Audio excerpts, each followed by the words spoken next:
আজি যোনটো সৰু মিনি ব্লগ চাবলৈ গৈ আছে এইটো হ'ল 25 মাৰ্চত যেহেতু মোৰ লগত টাইম নাছিলে একাৰণে ভিডিঅ' এডিট কৰিব পৰা নাছিলো তো বলক ভিডিঅ'টো ষ্টাৰ্ট কৰো তো সবতকে আগতে মই তেল লৈ ললো যেহেতু দেউতাৰ স্কুটিখনত তেল শেষ হৈ গ'ল দেউতাক তেল দিবলৈ বুলি গুচি আহিলো স্কুটিখন দেখিলো কিন্তু দেউতাক দেখা নাই তো মই ভাবিলো তেলটো পেহিহঁতৰ ঘৰতে দি থৈ যাওঁ তো এয়া হ'ল মোৰ ஞানী মানে পেহি তো পেহিহঁতৰ ঘৰত তেলটো দি মেলি মই গুচি আহিলো আৰু এয়া হ'ল প্ৰীতম পাঙ্গিং যেহেতু সাইড ৰেল দিবলৈ যাব প্ৰীতম পাঙ্গিঙক ল'বলৈ গুচি আহিলো আৰু প্ৰীতমে ৱাৰ্ম আপ কৰি মেলি ৰানিং কৰিবলৈ ষ্টাৰ্ট কৰিলে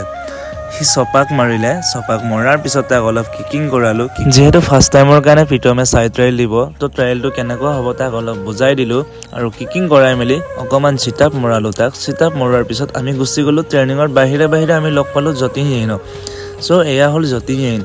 অসমৰ সিনিয়ৰ 54 দুবাৰকৈ বেষ্ট ফাইটাৰ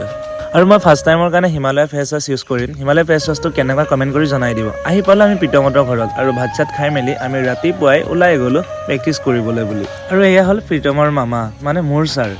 তো আমি ছাৰৰ গাড়ীখনতে প্ৰেক্টিচ কৰিবলৈ বুলি গুচি গ'লো আৰু ছাৰৰ পোৱালিকেইটাক দেখিছেনে কিমান ধুনীয়াকৈ গাড়ীত খেলি ফাইনেলি আমি আহি পালো গ্ৰাউণ্ডত প্ৰেক্টিচ কমপ্লিট কৰি ইভিনিঙত ওলাই গ'লো আমি গুৱাহাটীলৈ বুলি টাউনত আহি পাই এডেসি টেপ লৈ ললো যেহেতু টাইকোৱাণ্ডো প্লেয়াৰবোৰে গম পায় ইয়াতে মোৰ ফলোৱাৰ্ছ মানে মোৰ লগৰখিনিক লগ পালো ফাৰ্ষ্ট টাইমত অসমৰ ভিতৰত মোৰ নামৰ ছোৱালী এজনীক লগ পালো মোৰ বহুত বেছি ভাল লাগিলে থেংক ইউ সো মাচ